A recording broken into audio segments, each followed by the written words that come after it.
For all the change described in the last few lectures, European society in 1750 looked pretty much as it had done in 1550 and even 1350.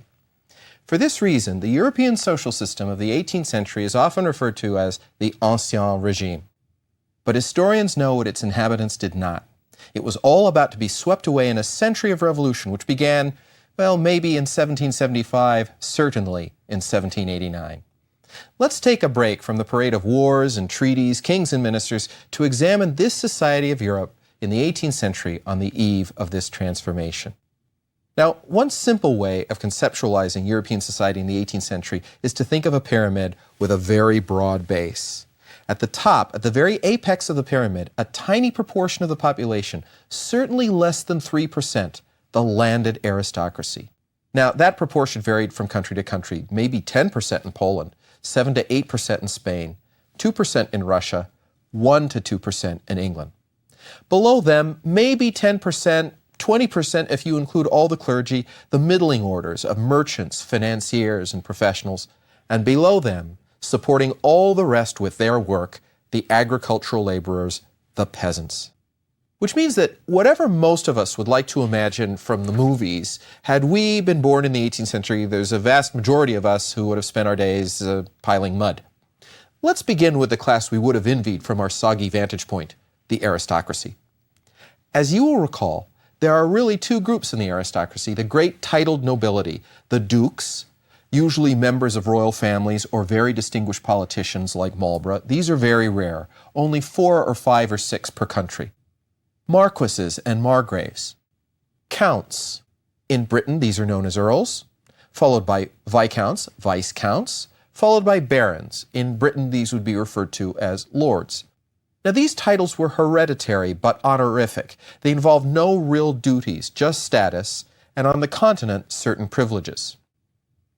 Secondary aristocrats without titles would include knights and gentry in Britain, seigneurs in France, hidalgos in Spain, the Szlachta in Poland. Some of these were as rich, if not richer, than the titled nobility, but some were impoverished, especially Spanish hidalgos and Polish aristocrats. They have honor, but not wealth or power. Now, as you will recall, theoretically, these are the oldest families in the country. In reality, they frequently died out and were replenished from below, from among war heroes, the middling orders, and anyone willing to pay. Remember, too, that only first sons inherited titles and lands because of the law of primogeniture. The idea was to keep all the holdings together and make them as big as possible. Now, at the beginning of the century, the wealth of landed aristocrats was based upon land, lots of it from agriculture and even more from rents. The Polish-Ukrainian Potocki family owned 3 million acres and had 130,000 serfs. The greatest English aristocrats might own 10,000 acres. Now, to give you a baseline, in contrast, a peasant owned or rented an average of about 5 acres. During the 18th century, many of these aristocrats tried to find other sources of income. Some converted seigneurial dues, legal rights to produce, into fees. In other words, instead of demanding chickens, they demanded money from their peasants. Some pursued enclosure, converting arable farmland into pasture land. As the century wore on, the smartest aristocrats diversified, especially in Western Europe. Many held offices in the royal bureaucracies that grew up to fight the wars of the 17th and 18th centuries. Many more invested in overseas trade and high finance. As a result, a great figure like the Duke of Marlborough could make perhaps £70,000 a year. And I should explain, I'm going to use pounds as the baseline for this lecture because by the 18th century, it's, quite frankly, the strongest currency in Europe. But in France and Spain, the law actually prohibited aristocrats from engaging in trade. And that's actually one of the reasons for the relative impoverishment of those countries. And it could be argued their relative lack of success in war, a lack of connection between aristocrats and merchants. At the top, aristocratic wealth made possible a lifestyle marked by opulence, elegance, and display. Great aristocrats lived in great country houses or chateaux. In England, Blenheim for the Duke of Marlborough. Chatsworth, built for the Duke of Devonshire with his profits as Lord Steward of the household. In France, Chenonceau, owned by the Dupin family. Claude Dupin was a French financial minister. In Austria, the Esterházy Palace for the prince of that name. Now, the 17th and 18th centuries saw a rash of great house building.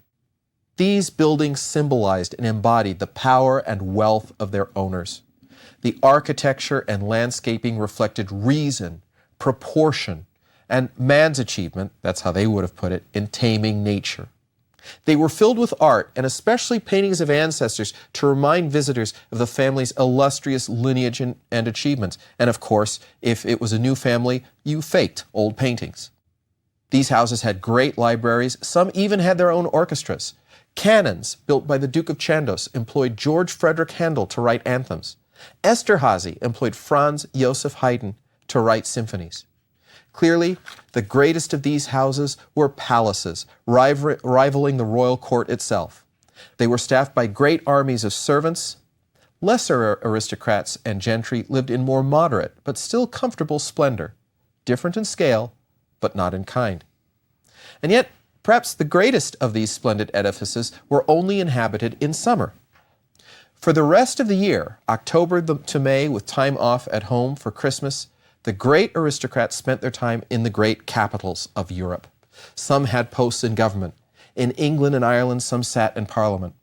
Most lived a dizzy life of entertainment and social obligation. They attended the court at Versailles in France, St. James's in England, Sanssouci in Prussia, Schönbrunn in Austria. They attended the theater and the opera.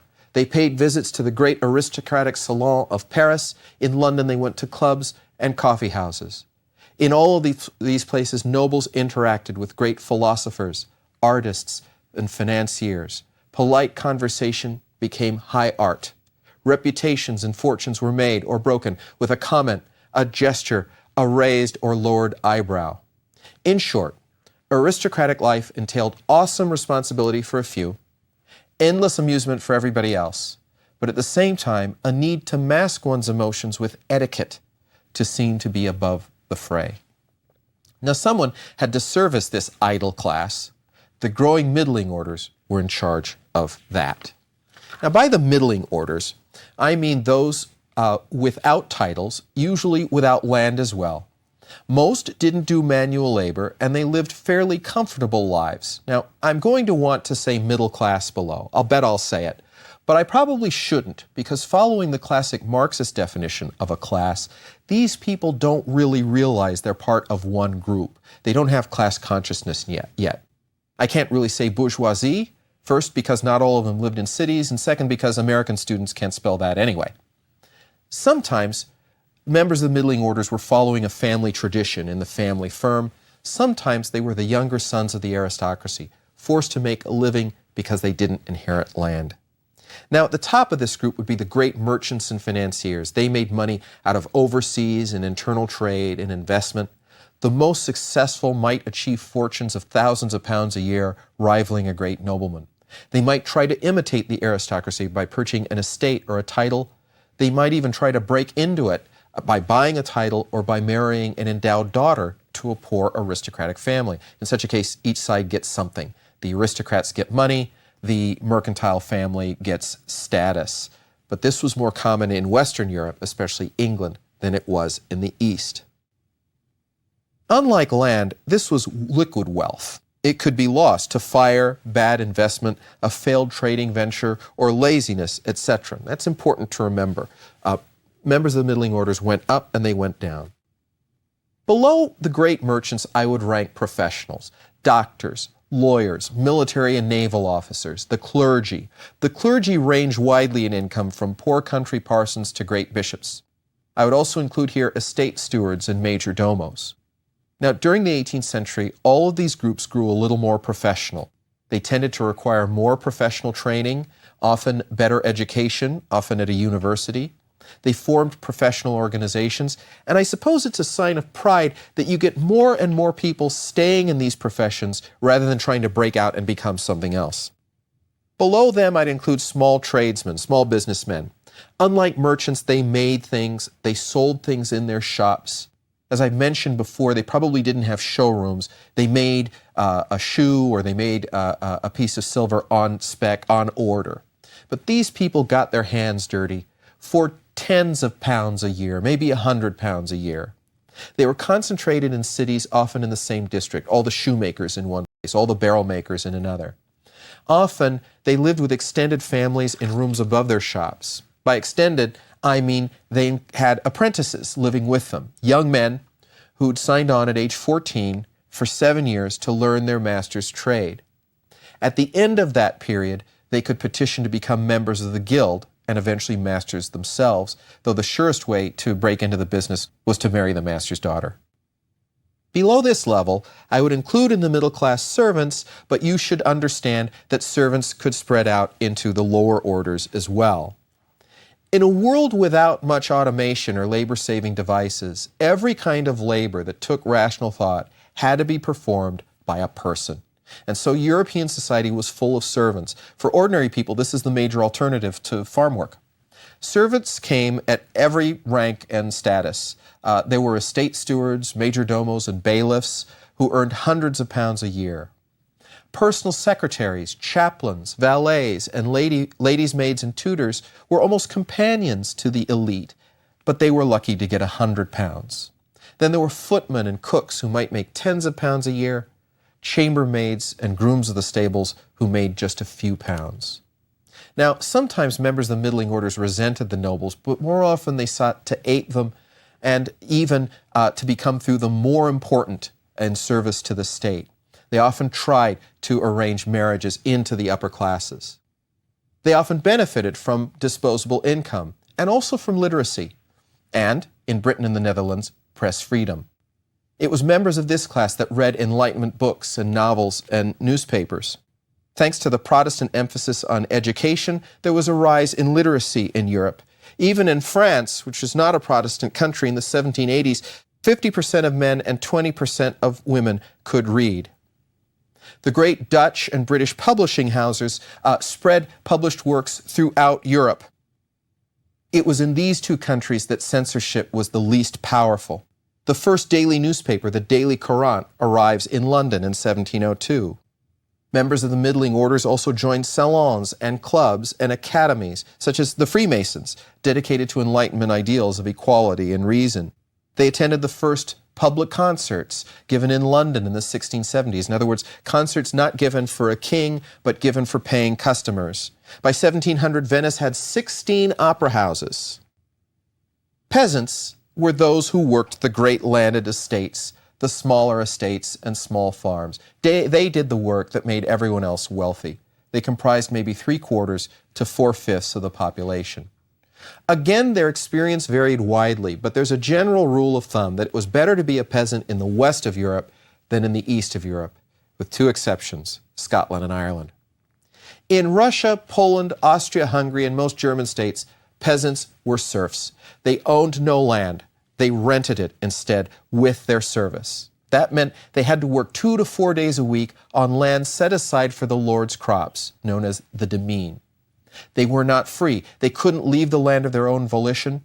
Rather, in Eastern Europe, a serf could be bought and sold by a landlord. They survived by working their own land given to them by the landlord the rest of the week.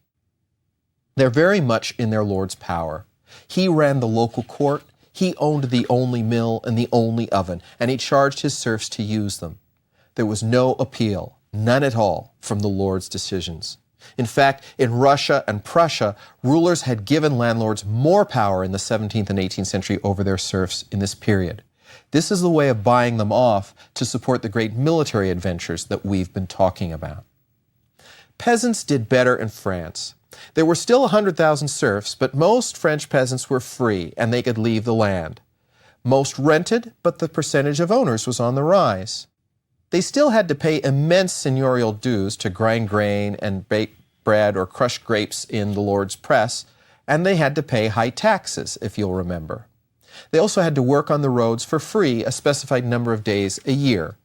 And they were inferior in law to nobles. If you've ever read A Tale of Two Cities, you know that it was much more serious for a peasant to strike a nobleman in France than it was for a nobleman to strike a peasant. As I've indicated, along with the middle classes, they bore the brunt of the taxes. Remember all those wars by Louis XIV and XV. The land tax a salt tax. Salt is a real essential. They pay customs duties on produce sold in towns and a tithe on grain to the church. So the end story with French peasants is they can be quite prosperous, but they can also be knocked down into poverty by bad harvests or a war that doesn't go well. If you'll remember French history in the 18th century, that happened quite a bit. Let's now move on to England. Most English peasants still rented, but nevertheless, many held by very secure tenure and could not easily be thrown off the land, and they made good money. The most prosperous English peasants could make as much as £400 a year. That would be a fairly wealthy yeoman. English peasants were free, but they were losing some customary rights, and landowners still had certain rights, for example, the right to hunt game. English peasants were equal in law to the greatest lord, in theory. Of course, in practice, we all know who can afford the better lawyer. Any peasant owning or renting land valued at £2 a year had a vote for Parliament. At the beginning of the century, that meant that 15% of the population had the vote. And the tax burden in England was still pretty fair. The land tax was borne by the aristocracy, though the excise and sale tax was borne by everybody else. Now, the exceptions here are Scottish peasants and Irish peasants. Both of these groups are one step above serfs. In the case of the Irish in particular, many were displaced former landlords who had been deported to the western part of the island, the least fertile part of Ireland. As we have seen, they were forbidden to amass or conserve holdings. These holdings had to be divided among their children. I would argue that the different experiences of European peasants explain a lot of European history. The French Revolution of 1789, the German revolutions of 1848, the Irish famine of 1845-50 and rebellion of 1916, the Russian Revolution of 1917, and the fact that there was no subsequent English Revolution. What was peasant life like? Well, as in the Middle Ages, peasants still worked sun up to sundown, with 1 hour for breakfast and 1 hour for lunch. Labor was still very physical, involving plowing, planting, and harvesting, but there was no clock to punch and no quota to hit. There were frequent holidays, though these were diminishing. Popular culture hadn't changed very much. You still went to the tavern or to fairs and festivals to relax. People played football, what we call soccer, and they liked dog and cockfighting, though all of those practices were under attack in Protestant countries. Women and children assist men in the fields at peak times. Otherwise, they're responsible, of course, for tending the goat, the cow that provided milk and cheese, and the sheep that provided wool. As we said earlier, it would be these products that might keep a family solvent or even alive through the winter. Otherwise, we're mostly talking about subsistence agriculture here. Peasants grew enough to live, but not enough surplus to sell for profit. Even an English peasant might make, if he could sell anything for profit, £20 a year. Compare that to aristocrats making thousands. Housing was still small, but now we can talk about 2- and 3-room huts that are made of stone. The roof is still thatch, but you occasionally get peasants who sleep on feather beds. The poor, the very poor or homeless, were increasingly housed in workhouses, in conditions designed to be so miserable that nobody would ever want to go there, which of course kept taxes low. So what was the life cycle like for these people? How did it differ from ours in our modern industrial age? The history of private life, daily life, family life, education, personal philosophy, popular religion, food, love, and sex, they're all currently among the hottest topics in history. But the most obvious and important thing that historians have found is no surprise. Life was drastically different for the rich and the poor. Take birth. Upper-class children were conceived early in young marriages, when parents were still in their late teens. The idea was to provide as many heirs as possible. Middle and lower-caste children were conceived in later marriages, when parents were in their mid-20s, and so they were generally fewer. Upper-class children were immediately placed into the care of wet nurses. These were women other than their mother, usually servant girls, who were lactating. Why? Well, believe it or not, there was an ancient belief that it was actually healthier to be nursed by someone other than your own mother. But there was also a desire to free the heads of aristocratic households to resume their duties as hostesses, and also to encourage quicker conception of the next heir. This is medically controversial as to whether lactation has this kind of effect, but it was believed in the 18th century. The result was probably higher mortality among rich children than among middling and possibly even peasants' children. Some historians also think that elite children were not exposed to as much warmth and love from their parents. The result was greater psychological distance and coldness. If so, that would explain a lot of European history. Lower class parents raised their own children. Middling children assisted in the family firm and the shop. Peasant children were given important farm tasks from age 3. They looked after animals, they milked and carried milk. When older, they assisted with the harvest and with younger children. Now, the result of that, and the fact that they were probably nursed by their own mothers, means that lower class children were probably healthier, but they were also more exposed to physical danger because, of course, animals could very easily injure children. Let's now turn to education. Upper-class boys were placed early on into the hands of a tutor, usually a university-educated clergyman. At a fairly young age, an elite boy would go off to an elite school. In England, a public, really highly private and exclusive school like Eton, Harrow, Rugby. In France, you might go to a Jesuit academy. In Prussia, possibly a military academy. And for those who didn't like school, there was always the possibility of attending the court as a page of honor. Now, all of these choices represented an opportunity to network. It was a chance to meet people with whom you would be running the country later. At court, it was a chance to shine before those who ran the country now. Between the ages of 16 and 18, you might head off to university, Oxford and Cambridge in England, Paris in France, Leiden in the Netherlands, etc. Now, no aristocratic young man was expected to study very hard. Again, the idea behind a university education is more networking and also to act as a kind of finishing school. After that, you might head off for the grand tour of European capitals. That, of course, meant more networking, more of a smattering of knowledge, and exposure to other courts, manners, and languages. Upper-class young men were expected to bring back artwork, especially from Italy, and fill their country houses with it, which of course showed how refined and elegant they were. Upper-class girls were not given the same advantages. This was not a great age for upper-class female education, but there were exceptions. Upper-class women were taught domestic duties, how to run a household. They were also taught manners and how to engage in witty conversation. Sooner or later, both the boys and the girls turned up at court. For boys, this was a chance to attract more titles and lands and offices and power and influence. For girls, it was a chance to attract a husband. So both genders are actually looking for matches at court. Turning to the middling orders, boys generally attended a well-endowed grammar school or boarding school. If your parents were wealthy merchants, you might very well attend the same school as the local aristocrat, where you were taught reading and writing and some math. And of course, you needed these skills because you were going to work. If at an elite school, you might also learn Latin.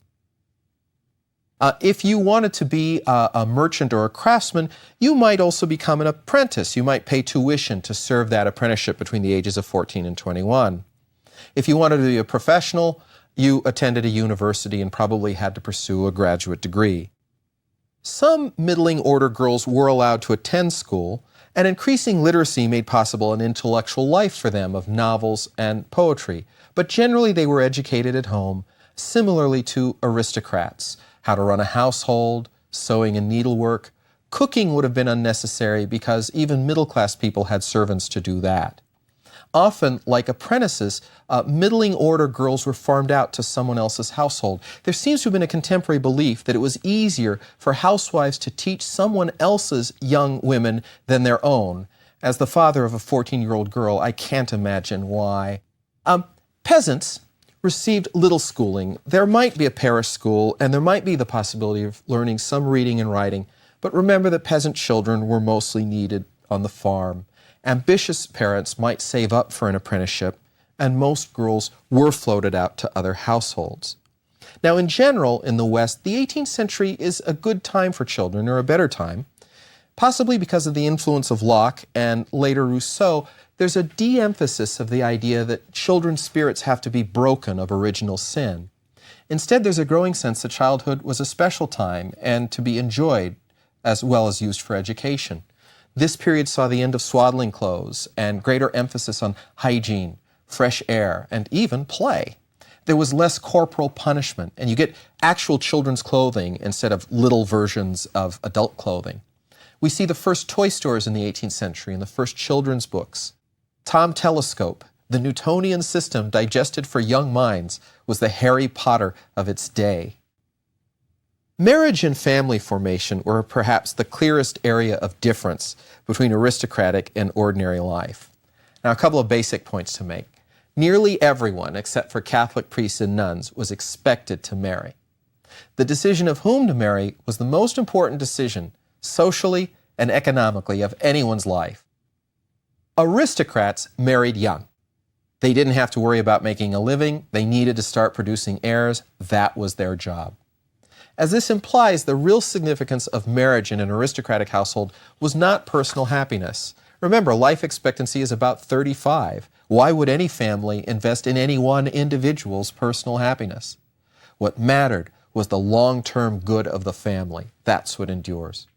Marriages were thus arranged by two great families. The chief criterion was family advantage and exchange of property through dowries and eventual inheritance.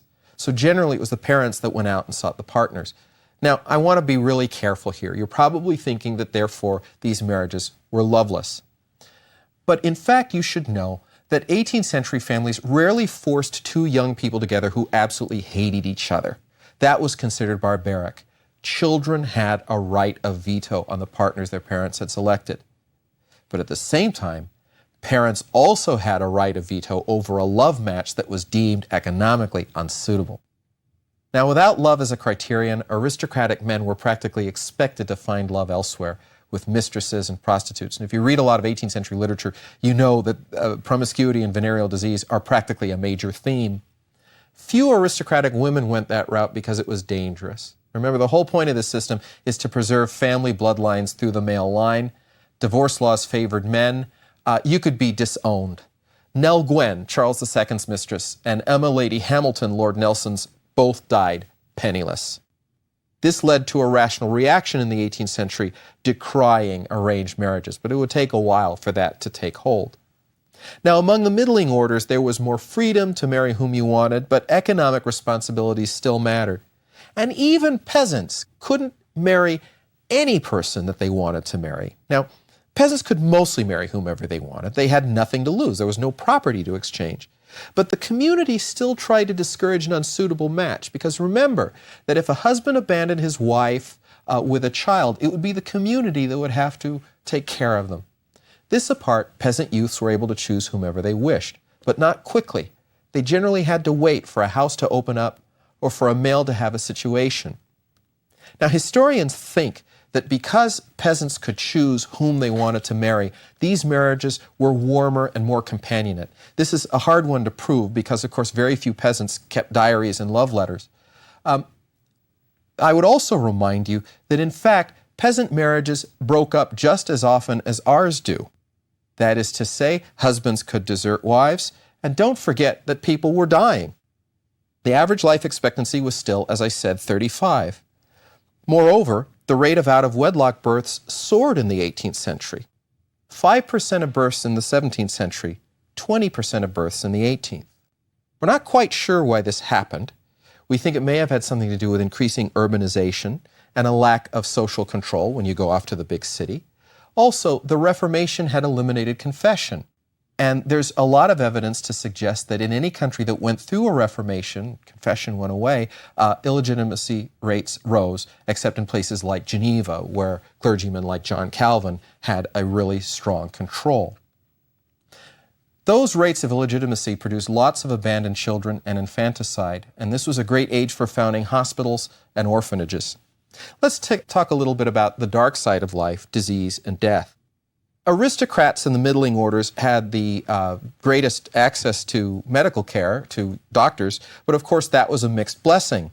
18th century medicine was great at diagnosis, or at least getting better, but it was hopeless on cures. Bleeding, cupping, plasters were still very much the order of the day.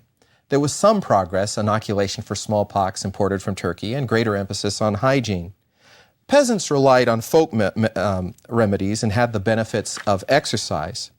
Cities remained especially dangerous. The plague was just dying out, but other diseases thrived there: smallpox, cholera, typhus, malaria, influenza, and alcoholism. There were other dangers. The Great Fire of London in 1666 burnt that city to the ground. The Lisbon earthquake of 1755 did for that city. Still, an increasing emphasis on good diet and hygiene may explain why the population of Europe doubled during the 18th century, from 100 to possibly 200 million people.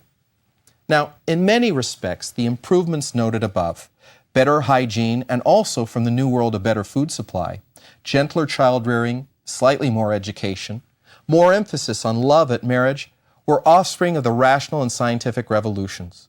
Those revolutions continued to transform European society in the 18th century via a movement to which we now turn, called the Enlightenment.